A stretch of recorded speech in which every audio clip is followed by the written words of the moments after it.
প্রিয়নবী হযরত মুহাম্মদ সাল্লাল্লাহু আলাইহি ওয়াসাল্লাম বলেছেন, পাপ কাজ করার আগে এই তিনটি বিষয় অবশ্যই মাথায় রাখবেন। এই তিনটি বিষয় আমার যেই উম্মত সব সময় মেনে চলবে তাকে পরকাল নিয়ে কোনো চিন্তা করতে হবে না। আজকের ভিডিওটি শুধু মুসলিমদের জন্য নয়, এটি ভিন্ন ধর্মী মানুষদের অনেক উপকারে আসবে তার জীবন পরিচালনার জন্য। কারণ প্রত্যেক ধর্মেই বলা হয়েছে একদিন তাদের পাপ পুণ্যের হিসাব দিতে হবে। তাই মানুষ হিসেবে এই তিনটি বিষয় সকলের মেনে চলা উচিত। এই তিনটি বিষয় যদি কোনো উম্মত তার মাথায় রাখে, অবশ্যই সে কখনোই কোনো পাপ কাজে জড়াবে না। কোন তিনটি বিষয় যা আমাদের সব সময় মনে রাখতে বলা হয়েছে? এই তিনটি বিষয় এতটাই গুরুত্বপূর্ণ যে যা আমাদের জীবনকে পাল্টে দিবে।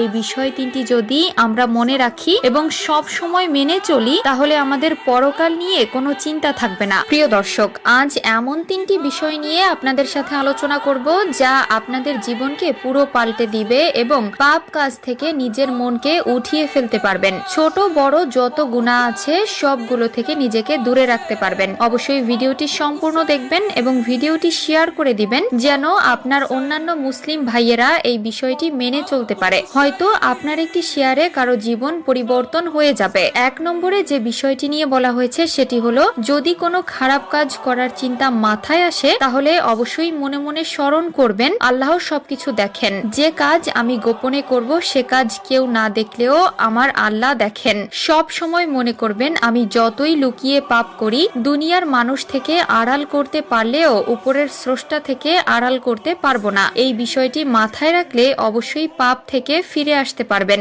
2 নম্বরে যে বিষয়টি বলা হয়েছে সেটি হলো, সব সময় মনে রাখবেন আমাদের সাথে দুজন ফেরেশতা থাকে যারা আমাদের সকল কাজ সম্পর্কে লিখে রাখে। কি করেছি, কি খেয়েছি, কোথায় গিয়েছি, কি কথা বলেছি, সবকিছুই লেখা হয়। হাসরের ওই কঠিন মুহূর্তে যেন কোনো কিছু অস্বীকার করতে না পারেন, এর জন্য প্রমাণ হিসেবে আপনার সকল কাজ কর্ম লিখে রাখা হয়। এই বিষয়টি মাথায় রাখলে অবশ্যই পাপ থেকে ফিরে আসতে পারবেন। যখনই পাপ কাজ করার কথা মাথায় আসবে তখনই চিন্তা করবেন আল্লাহ আছেন যিনি সবকিছু দেখেন, ফেরেশতারা আছেন যারা সবকিছুই লিখেন। ইনশাআল্লাহ যে কোনো পাপ থেকে নিজেকে হেফাজত করতে পারবেন। 3 নম্বরে যে বিষয়টি সম্পর্কে বলা হয়েছে তা হলো, একদিন আমাকে সবকিছুর হিসাব দিতে হবে। প্রিয় দর্শক, সারা বছর লেখাপড়া করে আমাদের পরীক্ষা দিতে হয় এবং সেই পরীক্ষায় আমাদের পাস ও ফেল দুটি নির্ভর করে আমাদের লেখাপড়ার উপরে। দুনিয়ার জীবনটা এমনই, যাই করেন না কেন একদিন সবকিছুর হিসাব আপনাকে দিতে হবে। আপনি যদি সেদিন পাস করেন তাহলে